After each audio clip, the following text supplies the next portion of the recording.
Hey everyone, and welcome to the SEO podcast with me, Andy Kinsey. And today we're going to be talking all things podcasts. And that's because I've had a few questions come in regarding how to optimize podcasts. And the reason for that is because Google is playing around a little bit with how podcasts are shown in search results, but also how indexing seems to work. Now, the first time Google mentioned how indexing of podcasts works was way back in 2008, but it never really got off the ground back then for Google, and actually, until fairly recently, it didn't actually work properly as far as many are concerned, and that's why Apple Podcasts and a few other streaming services including Amazon and Spotify, really are top draw when it comes to podcasts, despite Google being the biggest search engine in the world. So, what's this all about then? Well, if you stay till the end of this podcast, you'll probably find that you've got the competitive advantage regardless of what platform you prefer. And that's because Google, well, it can give you a competitive advantage regardless of the platform you're on. But also, the stuff I'm about to tell you is the secret sauce for all of these platforms. That includes Apple, it includes stuff like Overcast, but also the reality is their algorithms pretty much work on the same basis. There is no silver bullet for all of them, but the reality is, if you get one of them working, you'll probably rank fairly well on all of them. That said, a few of these tips will help you get found on search engines and help other people find you across the board. So let's dig in to the first tip. So my first tip is, regardless of whether you are audio, video, or both, as the SEO podcast is, build yourself a podcast website or a podcast page on the service you are building your podcast within. Most of these hosting services, such as Buzzsprout, will offer you this as a freebie if you're on a paid service. But if you're not, you can pick up perhaps a WordPress.org website or even across a Medium, and you can get / say my podcast or at my podcast for completely free. And every time you post a podcast, put up your show notes there as well as on YouTube and anywhere else. The reality is this is another part of your real estate, and it will give you much more traction than just having it on YouTube on its own, because not everyone wants to watch a video, and also it's an actual website. It's a piece of real estate that you can control a fair bit more. You can put a lot more detail into your work, and that is my next tip here, is your show notes. Now you will notice that my show notes ebb and flow a fair bit.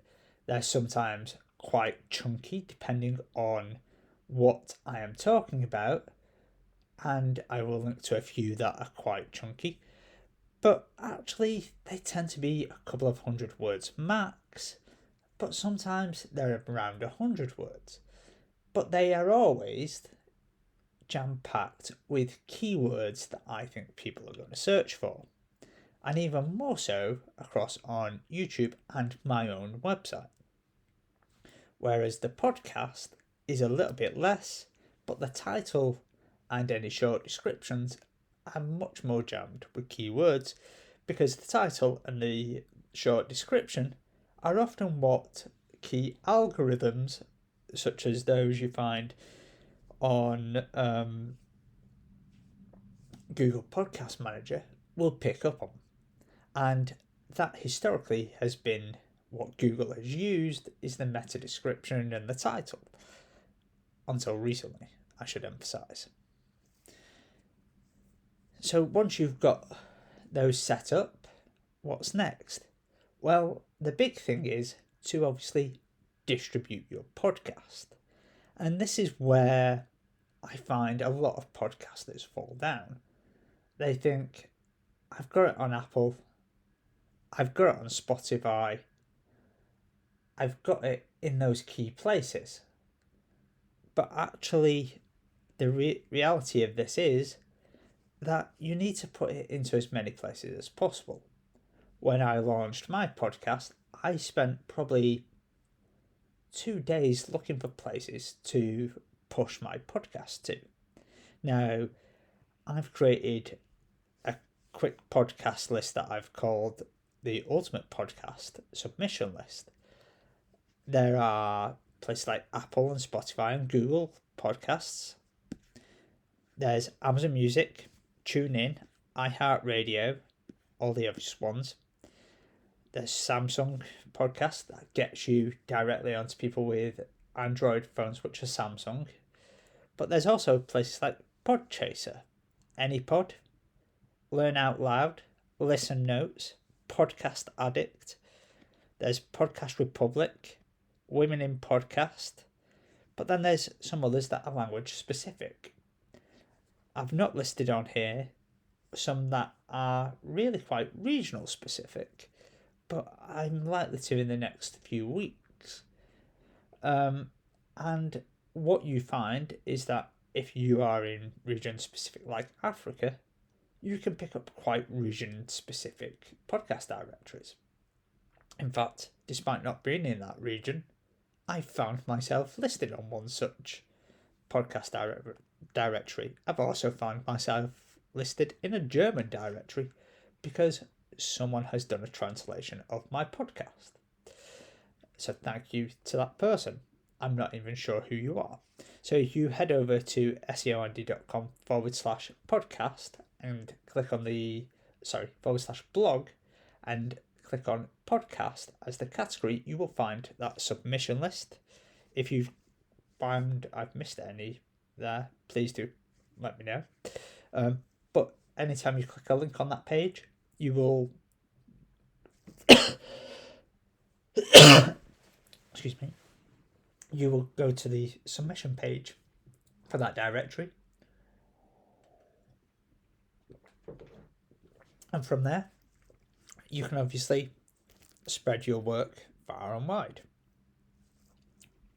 The more you do, the more your work is found, but also the more Google will find your work in those directories, and the more authority you will seem to have. The other thing I would say with your show notes, just take a step back a second, is you can put links in your show notes. Always put a link to your main podcast page or website if your podcast is owned by another company. So the SEO podcast is operated by SEO Andy, my company. We have several other content locations that we own. They're all listed as operated by SEO Andy. It's a fantastic way of building authority for the SEO podcast and for SEO Andy. Talk about it, put a link to it. It builds authority, it builds basically a network of authority for you, and it's all earned and it's all owned. My fourth tip here is to plan. Now, half the time when I'm talking, it kind of sounds like I'm doing it off the top of my head, but as you can see, every time I look down, I'm not.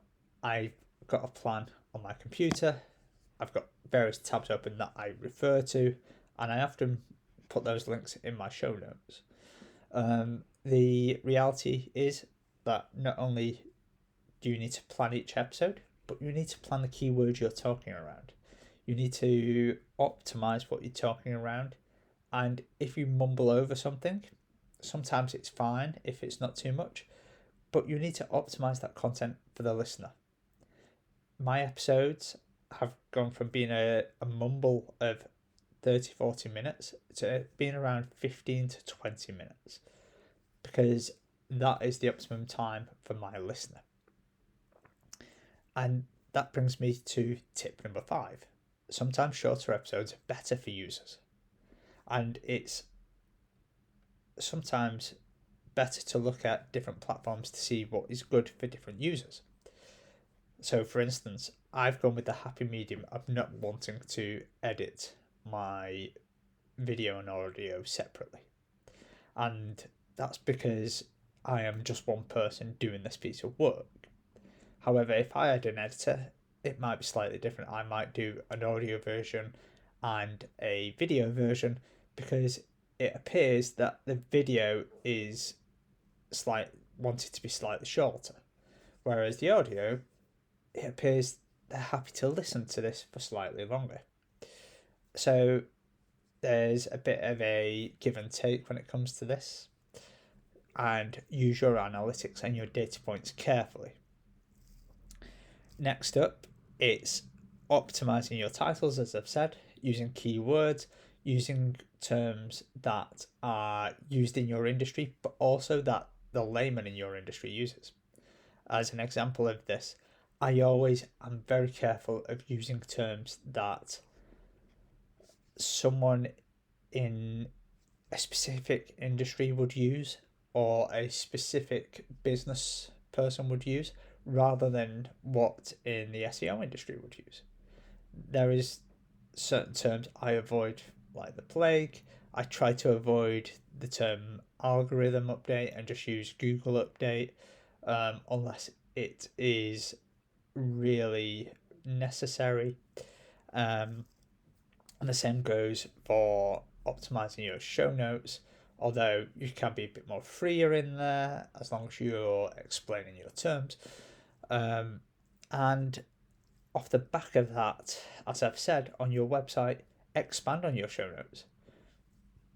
You're in control of that content, and also, if you can, you create transcripts. There is software that I've used, and you can get some free credits, called Descript, which takes your audio file, transcripts it. It's relatively good. It's just had an improvement recently. It's well worth trying. Services such as Castos offer transcriptions relatively low priced when you're using their service. You can use other services as well. They're a bit more expensive. The issue I found with Castos when I used it was certain words were misspelt, and it's automated, it's not human. But so is Descript. They're both low cost solutions and entry points into this though, and anything is better than nothing when it comes to transcripts, and you can use them both, I believe, with a bit of jiggery pokery. Certainly Descript, you don't even need that. You can download the SRT file and upload it to your video if you've not edited it, of course. My 9th tip here is to use social media to promote your podcast, and do it constantly throughout the week. So you can follow the SEO pod across Facebook, across Twitter, and you'll see that this week we've been promoting our top posts, our top podcasts even. And we've had quite a bit of engagement across those. People asking us questions about the latest Broadcore update, our last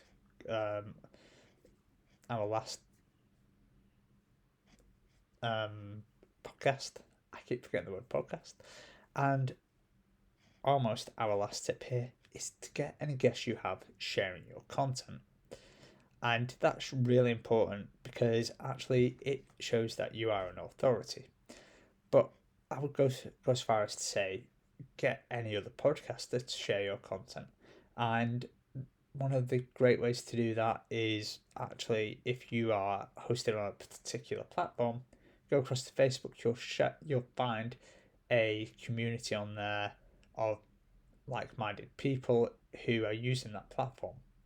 Talk about any issues you are having, become part of the community, and I'm pretty sure they will have a sharing ability on there. Now, throughout this podcast, I've talked about a number of things, from making your own website to optimizing descriptions and titles and show notes.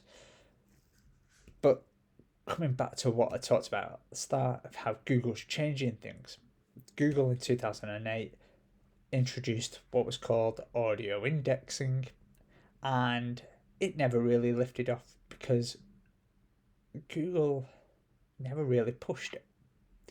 In 2018-19, we saw the first of a few attempts at putting podcasts in search, and it kind of disappeared a bit in favour of just showing actually these are our favourite podcasts and actual links to podcasts that were through Google Podcast Manager, and it wasn't amazing, so they took the episodes out. But we're seeing a bit of a resurgence in this, and it kind of looks that as though it's now working quite well. And my feeling on this is that, having recently seen a bit of an update in Google Podcast Manager, although it was a bit of a weird update because it doesn't look like the interface changed. The interesting thing to see here is the return of those podcasts. We're seeing videos tweaked again as well. And also, obviously, we've seen podcasts as a playlist across on YouTube. It'll be interesting to see if those podcasts from YouTube also appear as podcasts on search, and whether authority remains the top ranking factor here, as we saw previously, and whether just descriptions are the other main factor, as they have previously. This said, all the tips I've just given you remain absolutely key. Optimize, but number one, control your own destiny with your own website. Because if you've got an amazing website and page, you can control your own content, and you can control what you do on your own website. And if you don't have your own website, even though you may host your files elsewhere, the reality is that YouTube, say, or Apple, can move the goalposts, and they can move where you rank. They can stop your subscribers. Whereas if you've got your own website and someone looks for SEO podcast, they'll find you. They know who they're looking for. And that's why at the end of every episode, I ask you to go across to seopodcast.net. I ask you to follow me on Twitter. I ask you to subscribe to the podcast on every network and like the videos. You build that rapport across multiple existences, and you build your network in multiple ways. So yeah, that's it. Build your brand, not just in one way, in multiple ways, and build your authority through that. And that also brings us back to the Broadcore update that we saw just a few weeks ago. It was about extra authority, building authority, and building that through your content and your network and your links. And if you don't do that, you may find you struggle to rank. And that exists in every type of content. So if you've not listened to that podcast, go back an episode or two, listen about the latest Broadcore update, and understand that building authority is how you're going to rank in Google. I've been Andy Kinsey. Don't forget to hit that subscribe button and the like button if you're over on YouTube. See you next time.